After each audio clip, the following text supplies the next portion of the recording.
Greetings and salutations, my name is OJ as always, and welcome back to another part of the DBD-a-thon, a series of videos where I cover every single killer in Dead by Daylight, from Trapper all the way up to the recently released Springtrap. In these videos I will cover their lore, aka just reading their in-game bio, because I'm not a lore guy. If you're looking for that, I'd recommend, is his name Pixelbush, I think? I know him as the Skull Merchant guy. But yeah, he did a big lore video the other day, so go watch that if you want to. I also cover their gameplay, power, teachable perks, their design, and my favourite and least favourite cosmetics for, each of the killers. And today's object of obsession, test subject, whatever you wish to call him, is Kenneth Chase, also known as Jeffrey Hawk, also known as the Clown. Now, as I do in all of these videos, I'd like to start by reading off his in-game bio / lore, whatever you wish to call it. Kenneth Chase was born in 1932 by difficult labour, which his mother wouldn't survive. This event drove a rift between him and his father that never closed. As the boy grew, so did his father's resentment, and his drinking habit. By the time Kenneth was at school, they lived mostly separate lives. Academically, he was unremarkable, coasting by on his significant athletic prowess. He grew tall and strong, excelling at track events, but shunned any attempts to coax him into team sports. On his walk home from school, he would often find feathers on the ground, and he soon began a collection, keeping them in a cigar box underneath his bed, with his father either at work or in an alcohol-induced stupor. Kenneth had hours to spend alone, transfixed by the regularity of the feathers, barbs, and the feeling of softness as he ran them over his lips. Watching the birds that came to the feeder in his garden, he imagined how soft they must have been, and resolved to catch one. He ingratiated himself with the local dentist, soon procuring some anaesthetic. Using this, he rigged up a trap on the feeder that he hoped would knock out a bird long enough that he could touch it. After a few failed attempts, he managed to trap a robin. As it lay in his hands, he felt a sudden rush of a life at his mercy. He had planned to release it once it recovered from the anaesthetic. Instead, as its eyes flickered back into consciousness and it began to struggle, his grip remained firm. His fingers slowly tightened around its throat, squeezing until its chest feathers were finally still. He disposed of the body, keeping just a feather, which he started a new collection, discarding the others as fake. By the late 1940s, Kenneth had left school and started working as a busboy at a local diner. He had also escalated to larger prey, like squirrels, raccoons, dogs, becoming skilled at customizing the anesthetic dosage for each. In early 1954, a young man went missing, and the town was turned upside down in the search. A few months later, Kenneth's father, while doing some work in the crawl space under the house, found a cigar box. He broke it open and saw, to his horror, that it contained feathers, animal paws, and a man's finger.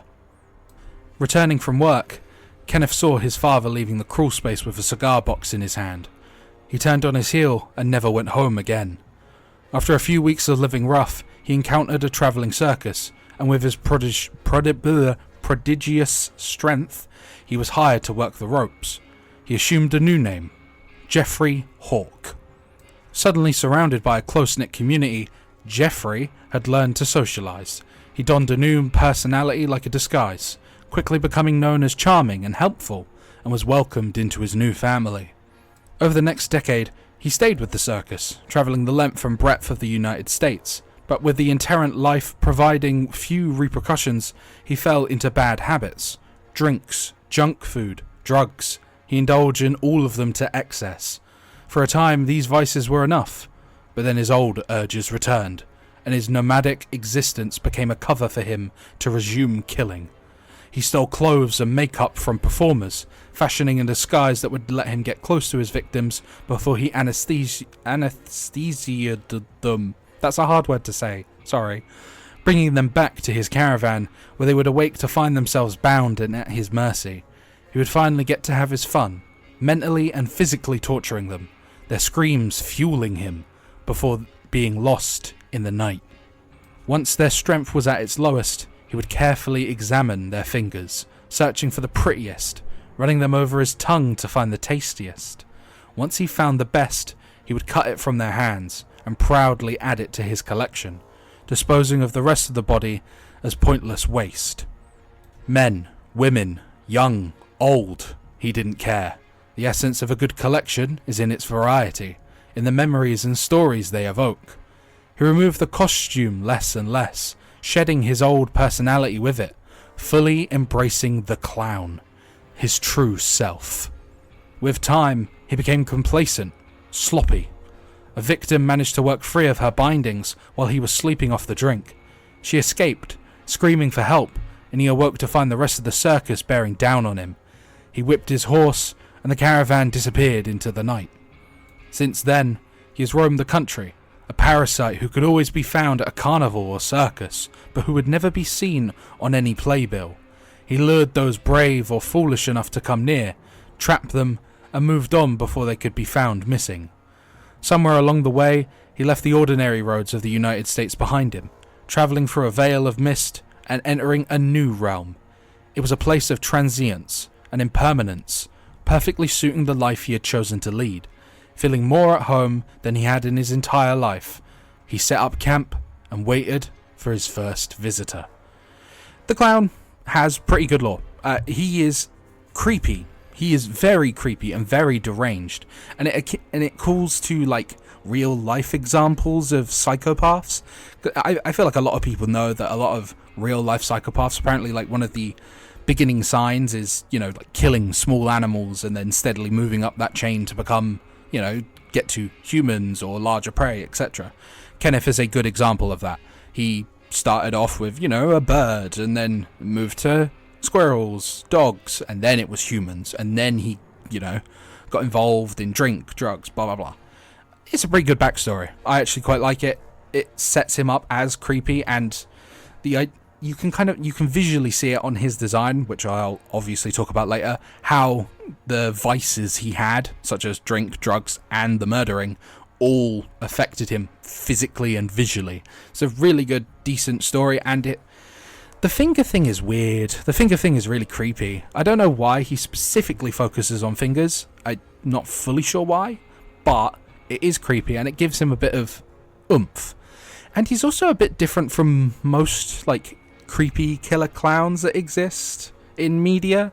A lot of killer clowns prey on, kids, and they have, that sort of weird, otherworldly... I'm thinking, in the top of my head, you think of Pennywise. I know he's weird and he's an otherworldly creature, he's like a god, but when he portrays himself as a clown, it's to give that sense of false innocence, you can trust him. And this version, the clown, Kenneth Chase, doesn't do that. He doesn't do the false innocence thing. He kind of just straight up kidnaps you right there and then. And I know he has a lot of similarities to the real life murderer of John Wayne Gacy. I don't know much about him, so I'm not going to comment on it, but I do know that a lot of people compare him to him because of obviously the whole killer clown thing. But yeah, I think his lore is surprisingly solid. They could have gone cliche and boring stuff, but no, they did something weird and creepy. I'm quite fond of him, as you can probably tell from the video's title. Also, I'm aware the video's title is very, very ironic and a really, really bad pun, but please, let me have this one amazing title. But yeah, with that said, we move on to his gameplay as well as his power. Now, the clown's power is relatively simple to understand. He has 2 bottles, starting the trial with 6 of them, and he can swap between the bottles freely at the press of a button. The first bottle is called the Afterpiece Tonic, which, when thrown, breaks on impact and spreads a small cloud of pink, well, I say small, a decently sized cloud of pink gas. Survivors that walk through said cloud of gas have impaired vision, involuntary coughing, they are unable to perform proper fast vaults, and their movement speed is reduced by 15%, so a 15% hindered. I'm very fond of this power. Something about Clown's gameplay loop really, really clicks with me, and this is part of it. I've said this in a previous video, I think it was Freddy's, so literally just last video. I really like the hindered status effect. It's really fun to play around with and slowing survivors to the point that they can barely even do anything. Like, you combined this afterpiece tonic with the ghoul perk that, you know, makes survivors hindered when you injure them with a basic attack, as well as knockout. It's like a 30% hindered when it all works together, and that's insane. That's such a huge amount of hindered. It's so much fun, though, to just see them just very slowly run away. Get some sort of sick joy out of seeing it. I guess that's the idea, though, because you are playing as, you know, a killer. But he also has a second bottle, which is the antidote, which, when thrown, breaks into a white cloud that lingers for 2 seconds, and then changes into yellow. Once it's yellow, walking through said bottle, or gas cloud, will give you 10% haste. So you can kind of mix the two of them, so slowing down survivors and speeding up yourself. However, survivors can also take up that haste, so they can actually use your own power against you. So you put these two together and you just get, I don't know, it's just really, really fun. The bottles have a lot of intricacies to them, such as if you threw a bottle at like upwards and it hit the top of a tree, the gas cloud like spreads over a wider area because it has to fall downwards. It's like, I don't know, I really like the clown's gameplay. I really like his power. Something about it really, really clicks with me. It's probably the mix of haste and hindered, which, as you'll probably see across this entire series and have already seen, I am fond of the perks and abilities that can affect movement speeds. I really like hindering survivors, and I also like giving myself haste, because, I don't know, something about the extra speed is just fun. One of my favourite perks comes from the Alien, which is the one where hitting a person or a survivor with a basic attack gives you 5% haste. You can't get Bloodlust, but I really enjoy the 5% haste. I like Unbound from The Unknown, where you get, you know, haste after vaulting a window. It's 10%. A recent perk combo that I've been doing is Friends Till the End plus Furtive Chase. So you hook someone with Friends to the End, and then you can get the obsession, you hook the obsession, Furtive Chase activates, so you get undetectable and 10% haste, and you kind of just loop that perk over and over and over into itself, because each time you hook the survivor or the obsession, the new obsession will scream. So you kind of just like constantly loop it, and if it goes well, you are infinitely undetectable and have a permanent 10% haste. It's a really fun combo. But yeah, actually speaking of the clown, I really like his gameplay. And with that said, we move on to his teachable perks. The first of said teachable perks is Bamboozle, with a description reading as such. Your vault speed is 5, 10 or 15% faster, respective of the perk's level. Performing a vault action calls upon the entity to block that vault location to survivors for 8, 12 and 16 seconds, also respective of level. Only one vault action or vault location may be blocked in this way at any time. It also does not affect pallets, because if it did, that'd be kind of crazy. This perk is the cornerstone, the key part of any vaulting build ever.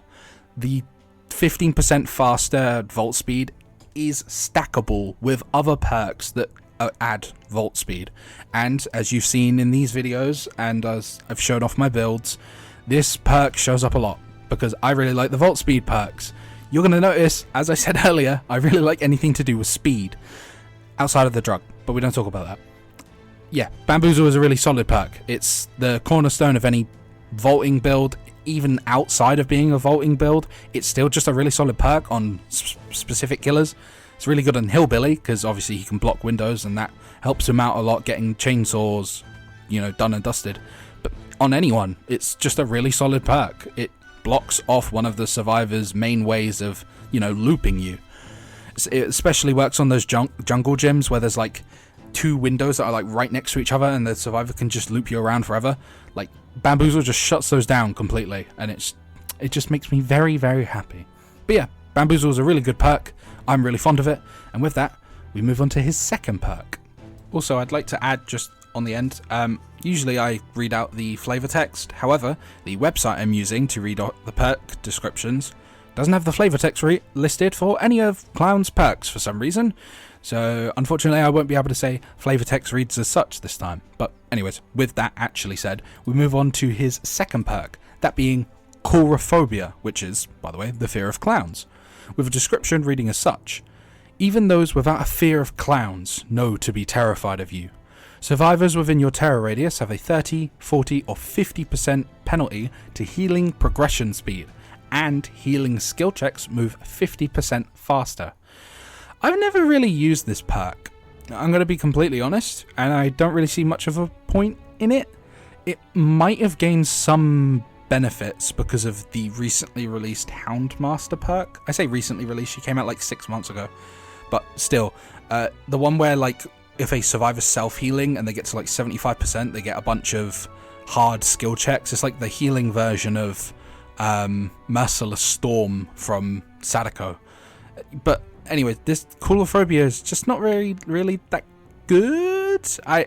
There's other perks that can slow down healing progress, like Thanatophobia, Sloppy Butcher, or the Scourge Hook perk from Pinhead, which I don't remember the name of. I think it's Gift of Pain. Yeah, I don't know. Coulrophobia is just not really that good. Maybe it's good on like Doctor, because of, you know, impossible skill check, terror radiuses across the entire map, Doctor builds, but yeah, I don't know. This perk's not really that good. There's better options, and more importantly, easier options, such as Sloppy Butcher, which works on like 60-70% of the cast. But anyways, moving on to his third perk. Said third perk is Pop Goes the Weasel, with a description reading as such: a deep bond with the entity unlocks great strength. After hooking a survivor, the next generator you damage instantly loses 20% of its current progress. Normal generator regression applies after the damage generator action. Pop Goes the Weasel is active for 35, 40 or 45 seconds after the survivor is hooked. Yeah, this perk's one of the best in the game. It's one of the best gen regression perks ever. It will probably still be the best gen regression perk. Not the best, but one of the best. It was a key component of the gen kicking meta, because, you know, it used to be 30% progression. That is a lot. That's like 20, maybe like 20 seconds worth of gen progress just gone instantly, and it continues to regress after that. So you could like combine it with Overcharge, which made it eventually regress at 130% the progress. Yeah, this perk's just kind of nuts. The only downside to it is that you need to hook someone for it to activate, but if all goes well, you get how many? 2 hooks per survivor? No. Yeah, say you don't kill anyone, you get 8 uses of it. That's pretty good. That delays the game by a lot, and you can combine it with like nowhere to hide and stuff, so you have aura reading every time you kick a gen. Yeah, this is one of the best perks in the game. I'm just surprised the clown of all people has like 2 really good perks. I kind of wish Coulrophobia was better, so I could give him like, you know, a 5 out of 5 on perks, but the only killers in the game with 5 out of 5s on perks is like Artist and Pinhead. But yeah, Pop Goes the Weasel is a absolutely insane and very good perk. And with his perks discussed, I would like to move on to his design / my favourite and least favourite cosmetics. Now, as I alluded to earlier, I am actually quite fond of Clown's base design, and as you can clearly see on screen here, there is a visual indicator of how his vices have ruined his life and his physique. He is very fat, like very fat. I mean, in first person, when you're playing as Clown, you can look down and your stomach completely blocks most of your view. And there's jiggle physics. Noticed that when I was doing some gameplay or playing as him the other day. Well, I knew that anyways, but that's beside the point. Yeah, you can clearly see the vices have affected him physically. The fact he is balding on the top of his head, the very large stomach, which is definitely a symptom of, you know, how much alcohol he's drunk. But you can also see how his more, you know, murderous vices have affected him, with the blood around his mouth and fingers. He just looks dirty as well. Like, he's a creepy clown, but not in like the way where he's bright and colourful and he's kind of uncanny. He is dirty, he is gross, and he is perfectly befitting of someone with lore like his. And I mean, come on, look at his, like, look on his waist. He literally has a keychain or key ring of fingers. That's gross. That's awful. Yeah, his base design is really solid. But with that said, we move on to my favourite and least favourite cosmetics. Now, for those who need a refresher on how I, rank favourites, least favourites, for least favourites, I am restricted to anything very rare or above, because if I wasn't, I could easily say, wow, this yellow recolor for Clown where he's blue is really shit. Yeah, no, that's boring.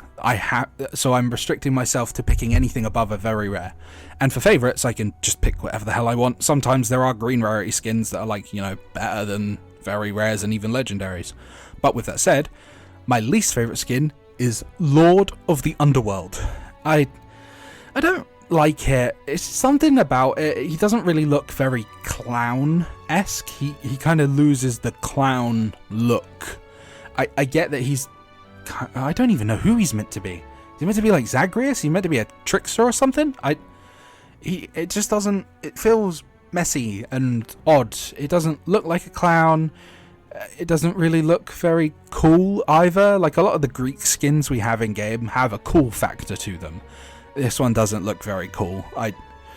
Something about it just puts me off. It just looks wrong. It doesn't look creepy. It doesn't look scary. It just looks weird. It looks like some odd fella that you'd see at like some Greek play. I don't know. The skin just... It doesn't do anything. It doesn't do anything for me. And it doesn't look scary, doesn't look creepy, etc, etc. Yeah, it's just not very good. I'm not fond of it. And thankfully, we can move on to my favourite skin, which is far better. Obviously, it's my favourite, so I'm going to say that. But hey-ho. Yeah, Lord of the Underworld. Boo! Not fond of it. Said favourite skin is Cartoon Special, which... it just looks really good. Like, it's... obviously a redesign of a clown, and as the name suggests and the description, it is a design fit for a cartoon. And the reason I personally like it so much is because it reminds me of a Ben 10 villain, that being Zombozo. And when I researched stuff for this video and pulled up images of Zombozo, I didn't realize how flat his color scheme is. I remembered him being way more colorful, but nah, he's just gray and blue. I swear he used to be more colourful, but that my own playing tricks on me. This skin, Cartoon Special, is quite clearly a reference to Zombozo in some way, shape or form. If not for the little black top hat, but more so for the decaying skin that makes Clown look like a zombie. And even if I didn't have that personal correlation, I still think the skin looks really good. The multicoloured patch outfit looks really fantastic and still fits to that sort of dirty, grimy, creepy clown look that Clown always has. And I think the sort of swollen red nose is a really, really cool touch. And the ginger hair is funny. It's funny to me how bright the ginger hair is. But yeah, I think Cartoon Special is a really, really solid skin. I did have some honorable mentions. I do not remember the name of it, but in the clip where I'm showing off the Zombozo knockoff skin, you see that white and red clown skin that was from a rift? I really, really like that skin as well. I just forgot the name of it, and I'm not going to search it up just so you guys have to go back and watch that section again. But yeah, with that, with my favourite skin discussed, we are already at the end of the video. I hope you have enjoyed me blabbering about the clown for 20 odd minutes. And I would also like to say thank you for the support on the video about the pig. It was quite a shock to wake up this morning and see that it had 100 odd views. Did not expect that whatsoever, especially considering it's the pig, a killer that I didn't really think was that popular. What do you mean the pig's my most watched video? I'm not complaining. I'm not complaining whatsoever. I'm really, really happy that it did as well as it did, but the pig? Really? Of all people? Anyways, I hope you have a good evening, afternoon, morning, etc. And I shall see you in the next video where we talk about none other than the spirit.